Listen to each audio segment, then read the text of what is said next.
Hello and welcome everyone, this is Type V3 and today we're taking a look at the coolest Autobot around, the Transformers Fall of Cybertron Jazz. Now is he really as bad as all the pictures made him out to be, or is there some value in this figure? Based off of the video game, Jazz is a sleek and stylish Cybertronian sports car. Smooth edges and large wheels give him an attractive design, but there's no doubt that the rear of this vehicle is a little sad, what with it being non-existent and all. Still, the meticulous detailing such as the molded-in front grille, aggressively placed exhausts, and even the minor diffuser located underneath the rear spoiler surely make up for this alt mode's flaws. The white and blue paint scheme is very familiar, but the red highlighted wheels keep the overall look distinct. Having said that, I do wish there was more paint app supplies to this figure. Some black lining would surely make the entire look pop. Nevertheless, I still think he looks awesome, and I like how his profile reminds me of a fish. Jazz also comes with a small gun which can be stored on either his roof or rear fenders. I would have preferred it to be concealed, but considering its small size, it's not so obtrusive to be an actual bother. As for his size, well, there's no hiding this fact, he's small. I wouldn't say he's quite Scout class, but he's alarmingly close. If I'm honest though, his actual mass doesn't bother me at all. The real issue is his scale compared with some of his teammates. He just looks pathetic alongside War for Cybertron Bumblebee. He really should be larger. Let's just hope he can be treated to some mass shifting once he's fully transformed. Just like the character, Jazz's transformation is fun. There's some intriguing toy engineering here, especially in the way the entire torso forms. The arms are held together by multiple tabs, but the plastic quality does make them feel a little fragile. Also, transformation purists will likely hate the fact that the toy essentially cheats by including an extra pair of wheels. I don't find it an issue though. Overall, the whole thing feels like a good balance between challenge and enjoyment. It's also pretty quick too. Sleek and smooth are terms I wouldn't use to describe this robot mode, but I still think he manages to pull off the cool look. His proportions are definitely interesting. The pronounced chest and tiny waist won't appeal to everyone, but I like it. I even like how his shoulders and thighs are relatively small, yet his forearms and lower legs have more weight behind them, and how the wheels give them a certain uniformity, although the shins could have been wider. His head sculpt has been given a lovely metallic finish, but there's no ignoring the giant gap surrounding his neck. His backside is surprisingly well detailed too, no areas left off looking hollow, and he's entirely kibble free. His silhouette is helped out by a spoiler extending his waist, but I think he needs wider hips or closer shoulders to make him look more natural. The paint is what it is, and I think his waist could have used something to help with its distinction. Now while he's obviously large in robot mode, he's still a little short compared to an average deluxe class Transformer. What's interesting, however, is that every other deluxe that's larger than him is only that way because they all contain huge amounts of kibbly sections. I realize this shouldn't be considered an excuse for his smaller size, but it's still an interesting observation.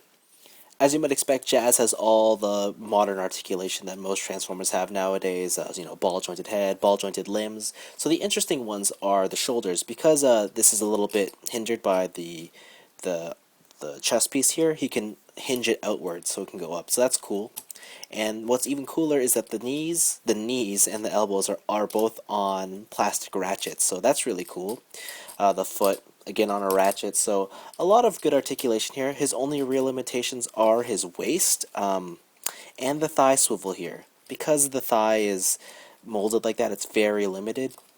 And because his whole torso is huge, it means that his body is almost always going to be facing forward no matter how far you twist those thighs or whatever. So that's kind of a little bit of a limitation, but it's not that big of a deal. Also, he can hold his weapon in either hand. Unfortunately, there is no weapon storage. I don't know how I feel about that. I mean, he's usually always going to hold his weapon, right? I mean, he's going to fight. He's in a war, so I don't know. It would have been nice, but it's not a deal breaker for me.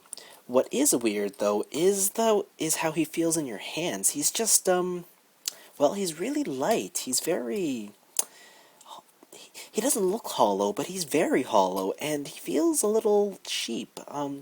Most Transformers have like these plastic pins that hold things together like wheels. This one's held together by a plastic pin, so again, it's just a sign of the economic times, and I'm not really going to ridicule this figure because of that, but there is no doubt in my mind that, yeah, the materials used here are less than what we're used to. Early promotional pictures of Fall of Cybertron Jazz made him look like one of the most disappointing figures to come out of the collector-oriented Transformers Generations toy line. But after spending some time with him, I would have to disagree. While he certainly isn't a great toy, he's definitely solid. Both modes look great, even if they have their own specific issues. The paint scheme is lacking and his articulation isn't perfect, but the engineering behind his transformation is wonderful. If you're a fan of Warp or Cybertron's design philosophy, then I see no reason as to why you shouldn't pick up Fall of Cybertron Jazz. Or if you just like Jazz in general, then I think you'll be satisfied with this figure too. However, if you're looking for the definitive version of this character, then obviously this isn't it. Reveal the Shield Jazz is the figure to get, although I will say that aesthetically, I do prefer the FOC iteration. Also, since we're on the subject, at the time of this recording, Takara have just revealed their version of this figure, and it seems that a similar pattern has emerged following the RTS Jazz. If the lack of paint is your main detractor, then the Japanese have your back because their toys always look nicer. Overall, Fall of Cybertron Jazz is a figure with high highs and low lows, but that's exactly why I think he's the best of the initial video game character releases. The way I see it, Shockwave's appeal is mostly due to the fact that he's G1-ish but ultimately a boring toy, and Optimus just was an overall worse figure than his predecessor.